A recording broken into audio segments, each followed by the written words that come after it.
So, ayun guys, no, o ayun, di ba? May time na akong mag-vlog. Kaya minsan talaga ang hirap-hirap mag-video eh. Kasi nabubulol ako. Tapos parang hindi ko alam kung ano sasabihin ko. Pero syempre, mas maganda kasi yung transparent ka lang sa mga videos mo. Kung ano ka sa personal, dapat ganoon ka din sa mga videos mo. Para hindi ko pagsabihin naman, parang pakitanta or something like that.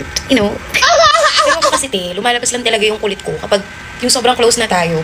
Tsaka, katulad ngayon, nagbe-videos ako. Hindi ko iniisip na maraming manonood, may ibang nanonood na hindi ko kakilala. Gano'n, ang iniisip ko lang is, kausap ko yung sarili ko. Parang kunyari, pag nagsisiyar ka, diba, tapos wala kang phone, kausap ko yung sarili mo, gumagawa ka ng imahinasyon. Katulad ngayon, hindi ko alam bakit ko ba nasi-share yung mga ganitong bagay. Pero yun guys, itong video naman na ito hindi naman talaga sobrang special. Parang wala lang akong magawa at wala akong makausap today. Kaya, nag-video na lang ako. Tsaka kanina kasi nagtitiktok ako. Nagaganda-gandahan ako sa mga ko, MMs ko. Wala nang masabi, te. Ay, hindi. Alam ko na, te. Ang ganda ng lips ko, di ba? Ang ganda ng lipstick ko, hindi yung lips. Pero huwag nyo napansinin yung tatlong bracket ko dyan na nakikita nyo. Kasi guys, I'm trying to remove them, pero gamit kasi nipper. And wala kasi akong budget para pumunta lang sa dentist to remove my braces. Pero, yun nga, mahirap pa tayo today. Para saan to borrow, di ba? May na tayo. Makapulot ako ng 65,000. Wow! So, yun, share ko na lang ulit. Mali naman kasi. Share ko na lang sa inyo yung ano ko. Yung ginagamit kong lipstick sa aking lips. Diyos ko, dahil. Ba't ginagawa mo to? Wait lang. So, ayan. Ito siya, te.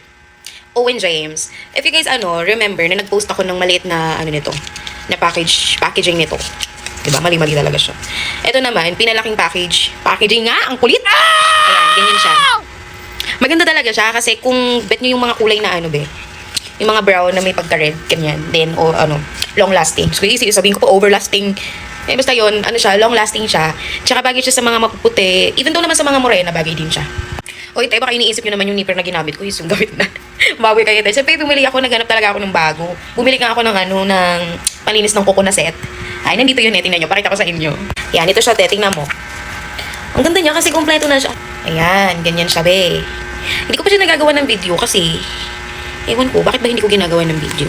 Pero pag nagawan ko ito ng video, guys, bumili kayo ha. Maganda to. Para siyang wallet. Ayan o. Ang ganda ng design. Pero di ko alam ano ba nahulog. Sige na nga, wait lang. Basta yun, kompleto siya. May pang tutuli, may pang may pang tanggal ng tinga. Basta yun, pag na-post ko siya sa TikTok ko, bumili ka. Pero syempre, bago ka bumili, follow ka muna sa TikTok ko, di ba? Pero itong video, guys, baka i-post ko muna siya sa Facebook. Kasi, kailangan ko pang i-set up yung YouTube ko. Diyos ko, katagal-tagal na ng YouTube ko. Parang last video ko pa ata nag-vlog dun 2019, 2020, ganun. Basta nakakahiya naman kasi. Ano ba yun? Well guys, sa social media naman kasi, dapat talaga hindi ka mahihain para alam mo yun, mag-boost talaga yung mga promotions. Charot. Pero ayan guys, pangarap ko na talaga itong mga pag-video na ganito. Kasi nga, ang pinaka mga napapanood ko talaga nag-vlog noon, sila, yung magjowa pa sila dati si Jaiga. Talagang, alam mo yun, parang lahat ng ginagawa nila, video nila, din parang nakaka-touch. Hindi maisip yung tamang word, bala ka dyan. Basta dream ko yung gano'n, yung nagbe-video, ganyan, nagpa-vlog, travel vlog, tapos kung ano naman yung gawin ko, gano'n. Pero ayoko kasi yung mga prank, Diyos ko, mapipikunok sa mga ganyan. Well, basta yung video lang, ganyan, kausap sarili, yan na yung mga bet ko.